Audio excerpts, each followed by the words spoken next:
4 August সকাল থেকেই ঢাকা চট্টগ্রাম মহাসড়কের মহিপালে জড়ো হচ্ছিল হাজারো ছাত্র জনতা। অন্যায়ের বিরুদ্ধে শান্তিপূর্ণ অবস্থান কর্মসূচিতে স্লোগানে মুখরিত হয়ে ওঠে চারপাশ।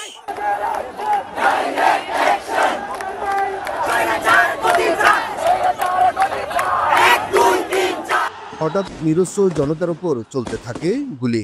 প্রতিরোধের কোনো সুযোগ না দিয়ে মুহুর্মুহু গুলি চালায় সশস্ত্র হামলাকারীরা।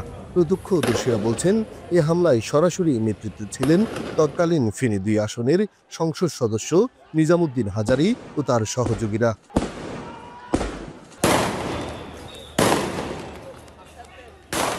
2024-এর ছাত্র জনতার গণ অভ্যুত্থানে ঢাকা চট্টগ্রাম মহাসড়কের ফেনীর মহিপালের এই স্থানটি ছিল রণক্ষেত্র।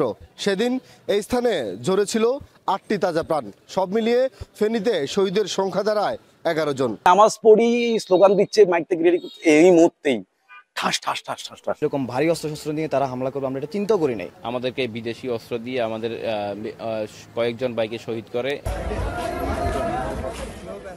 এত ছাত্রের প্রাণহানিতে স্তব্ধ হয়ে যায় পুরো জেলা।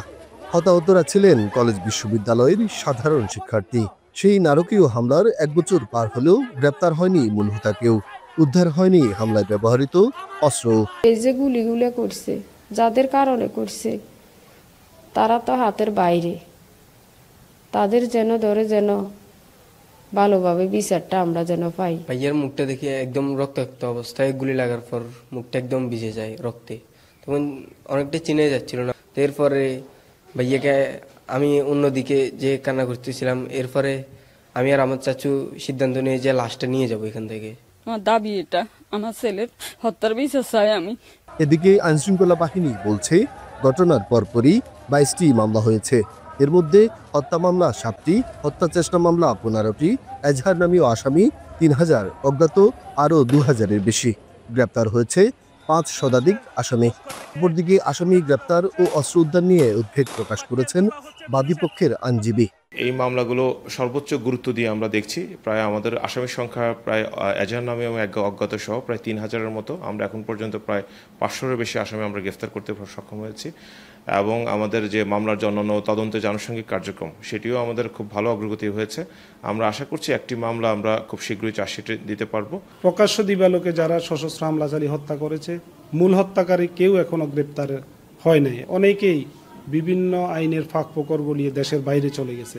একটা হত্যা মামলা এবং হত্যা চেষ্টা মামলা পুলিশ কিন্তু তদন্ত রিপোর্ট চার্জশিট দাখিল করতে পারে নাই। এটাও প্রশাসনের একটা ব্যর্থতা। মহিপালের এই হত্যাযজ্ঞ, যা রাজধানী ও বিভাগীয় শহরের বাইরে কোনো জেলা শহরে একদিনে সর্বোচ্চ রক্তাক্তের ঘটনা। আন্দোলনকারীরা বলছেন, প্রকৃত খুনি ও পরিকল্পনাকারীদের শাস্তি নিশ্চিতই পারে শহীদ পরিবারে অন্তত সামান্য সান্ত্বনা ফিরিয়ে আনতে। সোলাইমান ডালিম, এখন ফেনী। একনল সোপ, দেশের নাম্বার 1 হালাল অ্যান্টিব্যাকটেরিয়াল সোপ। ন্যাচারাল ব্যাকটেরিয়ালাইসিসের সুরক্ষায় ফ্রেশ ও অ্যাক্টিভ সবসময়।